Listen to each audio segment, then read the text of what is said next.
I feel like music is kind of that diary entry that when I sit down, I'm usually not being like, I had a great day. It was amazing. I'm trying to process the tough stuff. What's up, y'all? I'm Kelly Clarkson. Hey, it's Steve McRae. Hey, I'm Josh from the band Need to Breathe. I'm Olivia Lunny. We are so excited to welcome to the Kelly Alexander Show, Akon. Hi. What up, Kels? Hey, I'm Judy Gold. And I'm hanging out with the Kelly Alexander Show. This is Jordan, and I'm hanging out on the Kelly Alexander Show. I'm Rob, and I'm hanging out on the Kelly Alexander Show. I'm hanging out with the Kelly Alexander Show right now. Jealous? I am absolutely delighted to have this Canadian recording artist back on the show, R&B Canadian artist, I should say, who I love so much. Justine Tyrell, she has a song out called Proud and a new EP on the way, and we're going to talk all about it. Justine, welcome back to the show. Thank you. It's so good to be here. So, so good. Yay. Well, you know, I love you profusely, and I know our audience should already be, very much aware of you, but it has been a couple years since we've actually had you back on the show. So much to discuss. I do want to start off, though, with the new single, Proud. Can you tell us, why you decided to write this type of song? And was it a challenge or did it come out pretty easily with the lyrics and the production?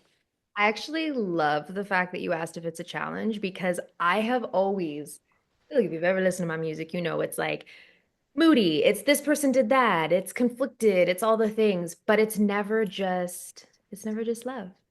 And I don't know why, but it's always been so hard for me to write, be it like love songs, happy songs, just something that's not conflicted. I feel like music is kind of that diary entry that when I sit down, I'm usually not being like, I had a great day. It was amazing. I'm trying to process the tough stuff.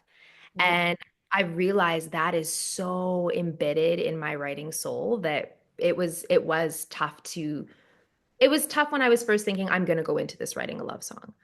But once we got started, once I heard the chords, and I just tapped into the fact that yes, it's a love song, but it's also just me talking about how proud I am of my partner and how grateful genuinely I am for the support. So it got easy quick, but approaching it, oh my word. Oh my word. It was tough. Now, do you always write to the music or do you come up with your melodies kind of like off page and then write your lyrics and do it that way?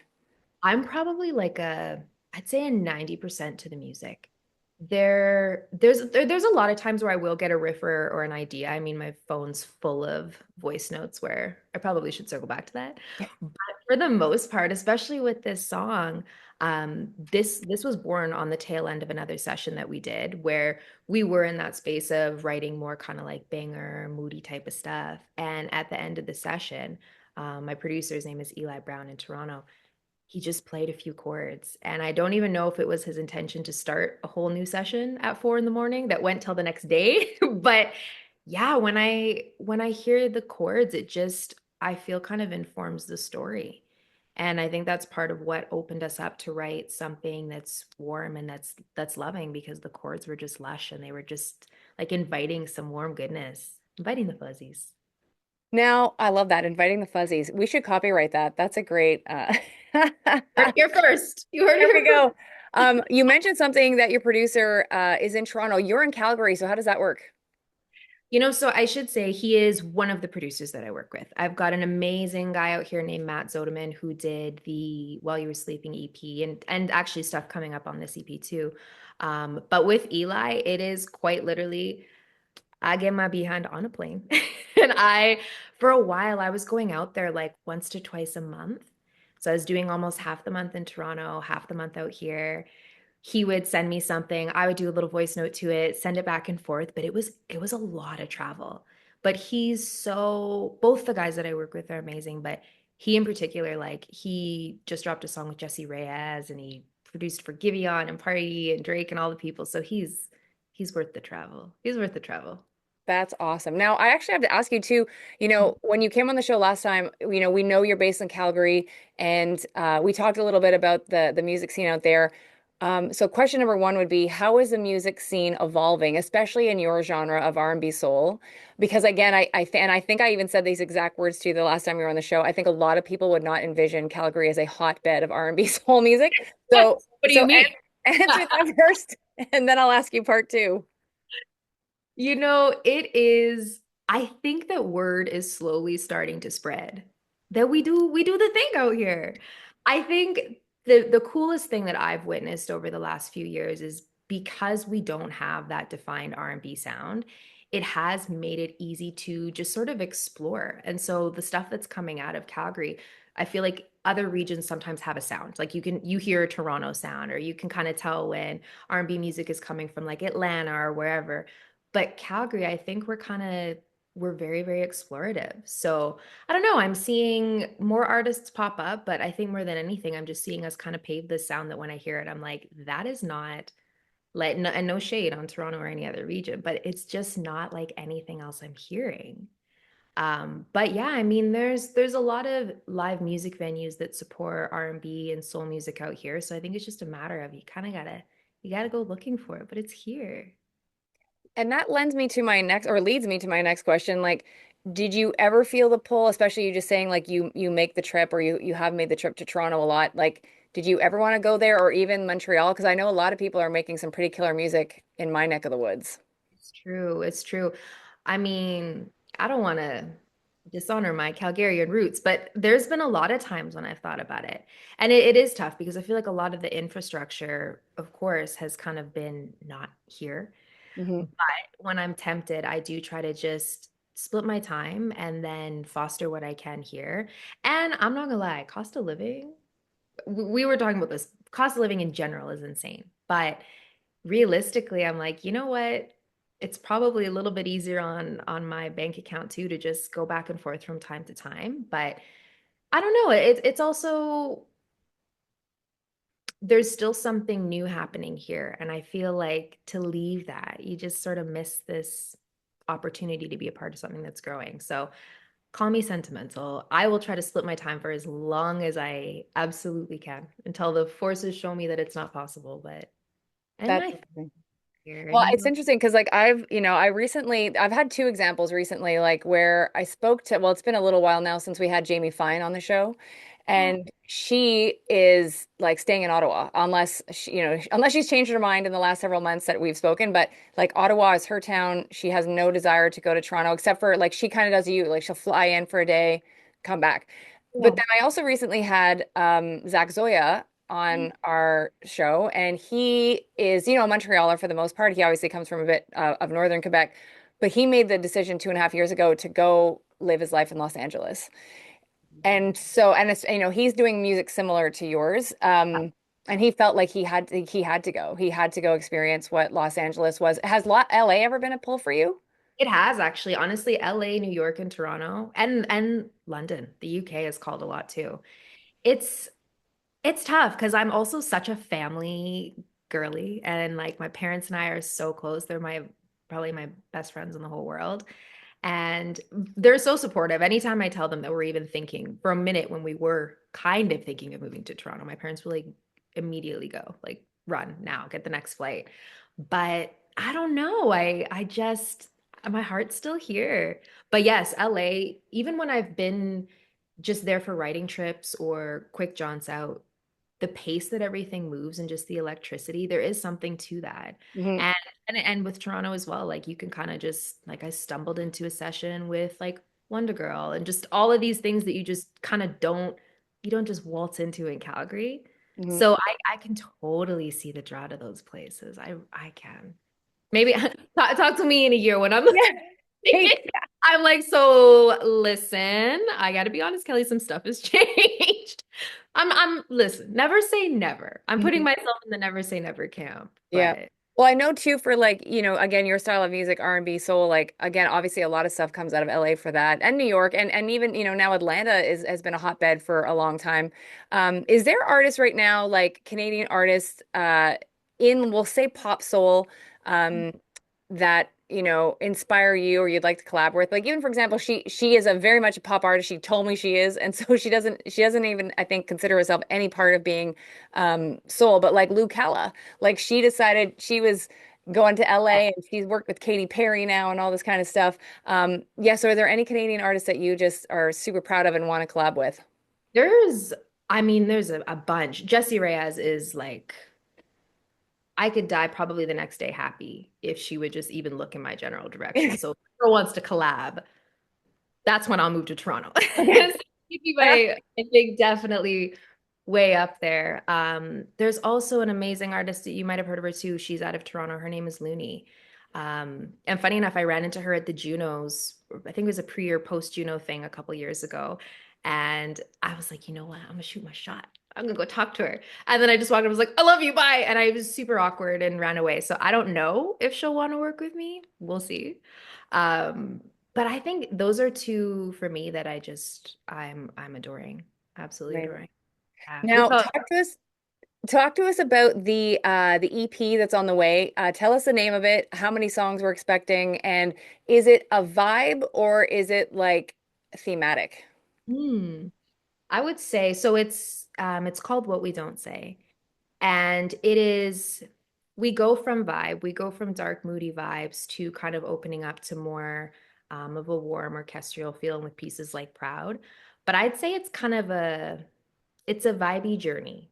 It's this one has more storytelling to it. And I think the biggest thing is my last project and a lot of my work has been really from that perspective of like me versus someone else or me versus a situation or a lot of external stuff where I feel like with this EP, I was writing very much from kind of the me versus me perspective.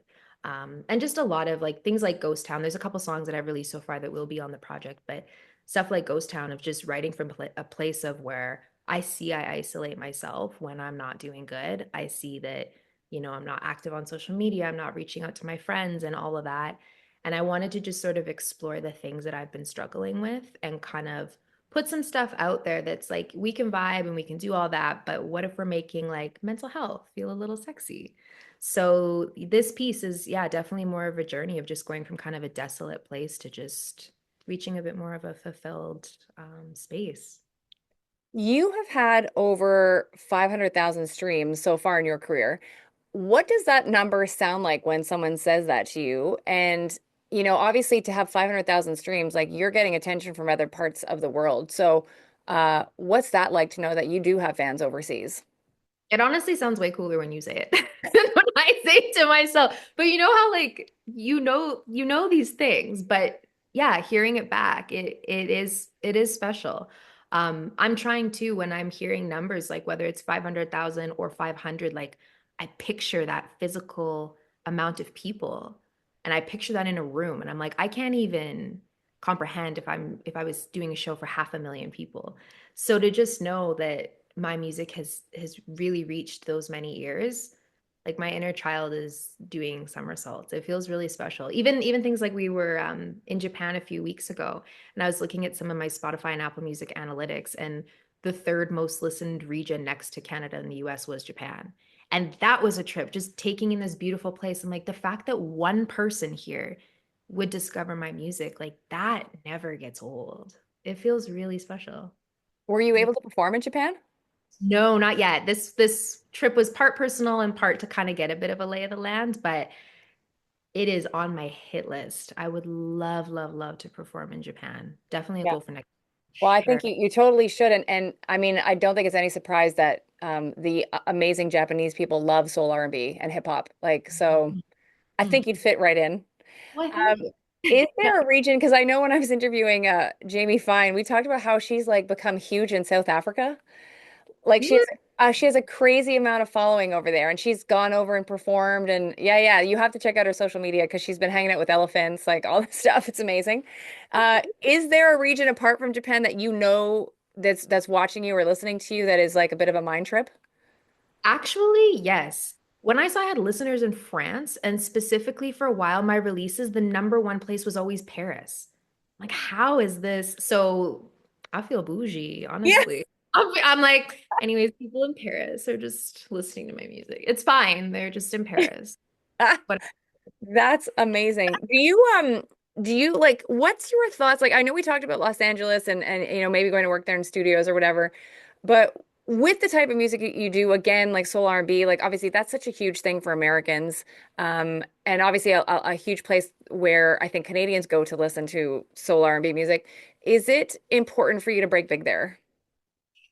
it is, like I would probably be lying if I said like, it doesn't matter, it doesn't matter. But it is. And I think part of that is exactly what you're saying is there is such an appetite for the type of music that I make and the type of music that my peers make. And selfishly, you just want to get it out to as many people as you can. I also found that even when I did a couple shows in New York, and it's also just a very like different and honest experience out there in a way I will always love performing in Canada, but there's just something like folks out there are very raw, and the stuff they'll come up and say to you after a show, and like the stories they're like it was. I'm gonna just assume it was in New York. Like we have some chats after my shows here, but like people were getting deep there. So yeah, I think it's both for just knowing that my music has the ability to reach folks kind of far and wide, but also just the in-person connection in these different regions is really, really special. Now we have big news to talk about because speaking of, all things south of the border, can you tell us your BET news? Because when I found out about this, I was just above the clouds for you. So tell us, this is like so exciting. So we just found out that the music video that will be dropping for Proud is going to be picked up by BET, and they're going to be supporting it, I think particularly via BET Soul, which like even better. Um, yeah, and I'm kind of like the first thing I did was I called my parents, and that's just one of those things that I'm like, we have grown up watching that channel, taking in the music, like I'm actually kind of getting chills right now. It's crazy. It's so crazy. Now, with that achievement to be on BET Soul, because not everybody gets on BET Soul, will there be performance opportunities? Like, what else do you think is going to, leverage, or how can else are you going to leverage from this opportunity? That is actually a phenomenal question that I should have a really badass answer for, and I don't. Like, if I'm being so real, I feel like the little kid in me is still just kind of like, did we do that? We did the thing. So I mean, I will plan on leveraging it to every which way I possibly can. And even thinking of some of the things since we've last chatted, like opening up for Ashanti and just being able to share the stage with some of my idols that I first discovered on outlets like BET. I'm hoping that I can use this opportunity to also just share the stage with more of my idols and work up to that little headlining place. But yeah, this is one I need to leverage for sure. I do. Amazing. Well, I'm so proud of you, and I think it's fantastic, and I'm very excited that we're able to announce this news on our show that that's coming on BET Soul. Proud. Um, let's talk a little bit too, about the Calgary Stampeders Yeah. because for my audience who might not know, explain because Calgary Stampeders for us here in Canada, because we do have a lot of Americans that watch and listen to the show, is the team one of the teams in the Canadian Football League, and they're a well-storied franchise. And tell us about your role as part of their franchise. Yes. So I am the anthem singer for the Calgary Stampeders. And I've been doing it for a while. I thought about it the other day and I'm like, I think this is maybe my ninth year that I've been with the team. Um, but it's a special thing to do. It's a great opportunity. I mean, to be able to sing in front of 30,000 people to just, hey, it's a casual Saturday. Like, it feels amazing. Um, but it also, if I'm being so honest, was a role that going into it when I was auditioning, I didn't really believe that I could get it when I first started trying for it. And it I think means a lot to see somebody that looks like me and that's, just has had the experiences that I've had and whatnot. It's helped me kind of think like, okay, you should never just think that a role or an opportunity has to just be one way or for one person or what have you. So long story short, I had a lot of narratives in my mind that made me think that I couldn't achieve that yeah, that's what was it for me. So it feels really cool that I got it. You mentioned in your answer about your heritage, and I know that part of your heritage is Blackfoot and Venezuela, Jamaican, sorry. Yes, Um, how do you find your heritage plays a part in the music that you are producing? And how much of a responsibility do you feel that you have to be a good role model for the kids coming up that are of your heritage or similar backgrounds?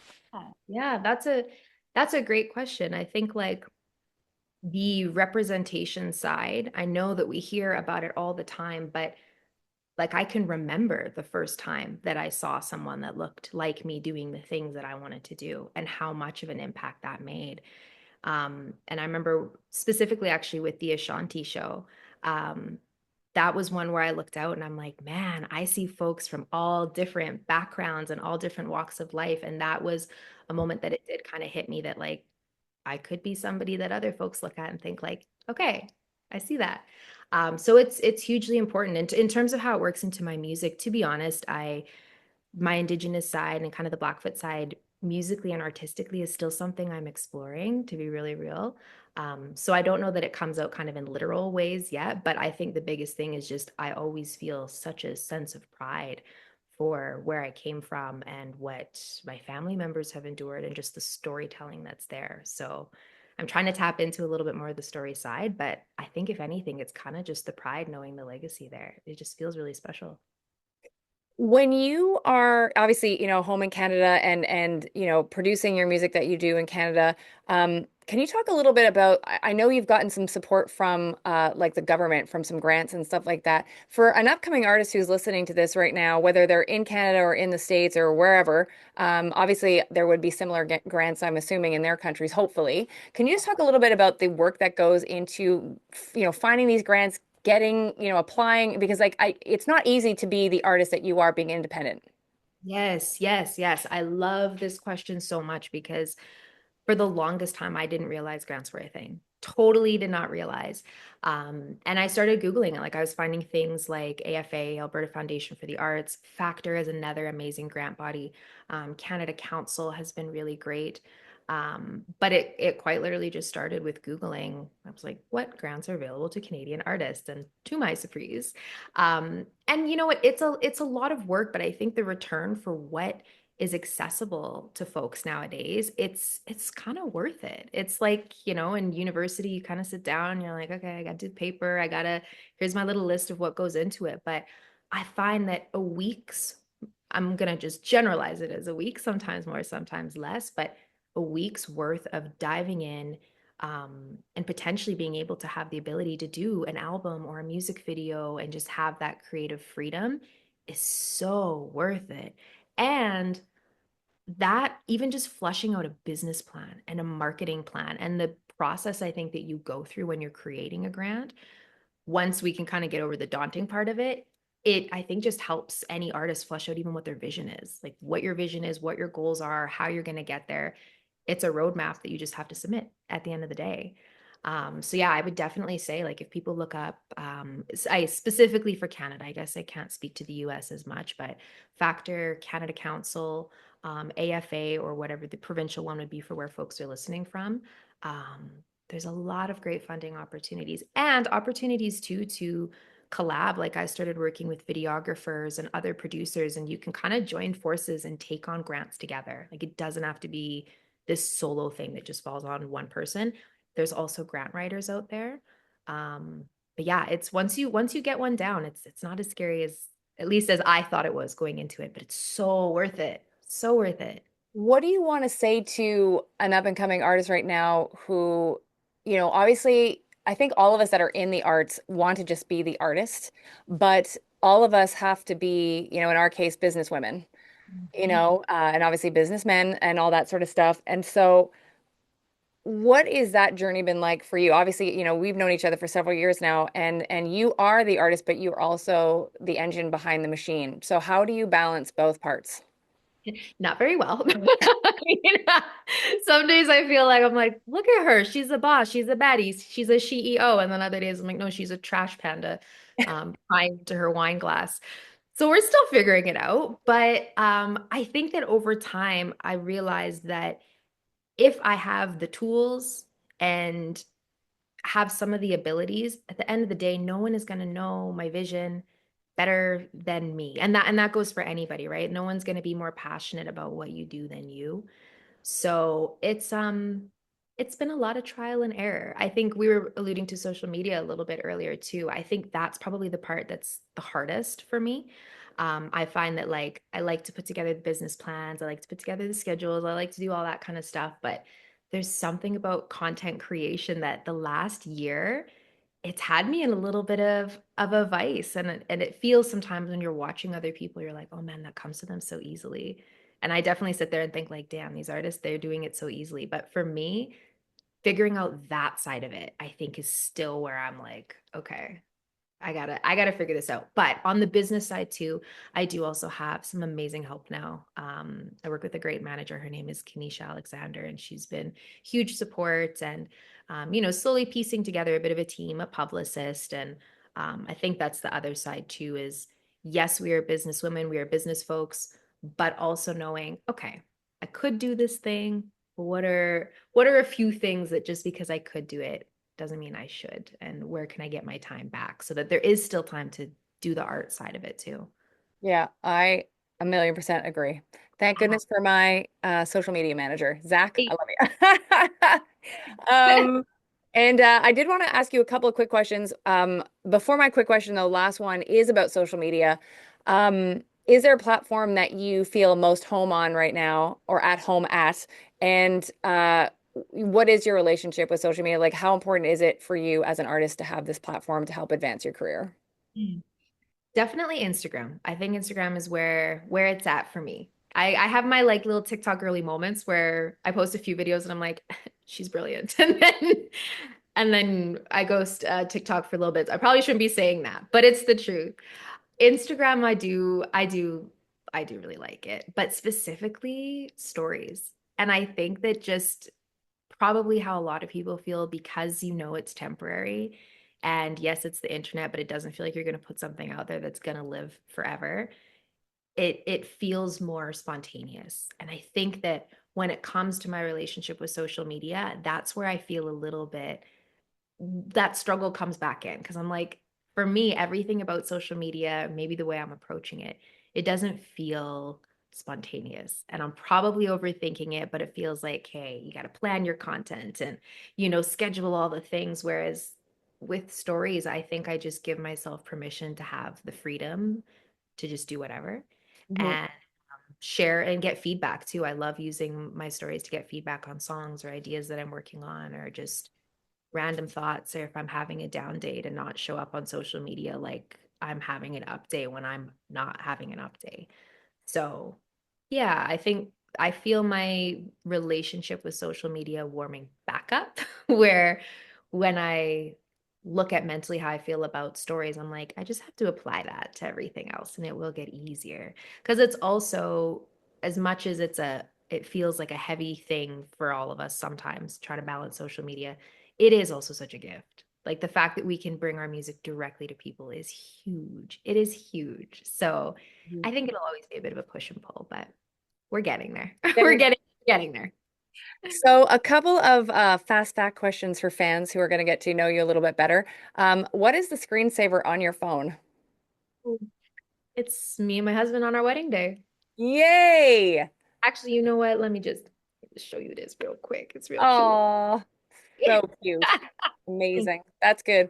You know it's better than when it's a picture of yourself because Yeah, you know what? And I don't judge when it is, but I clock it. When it's you best believe I clock it.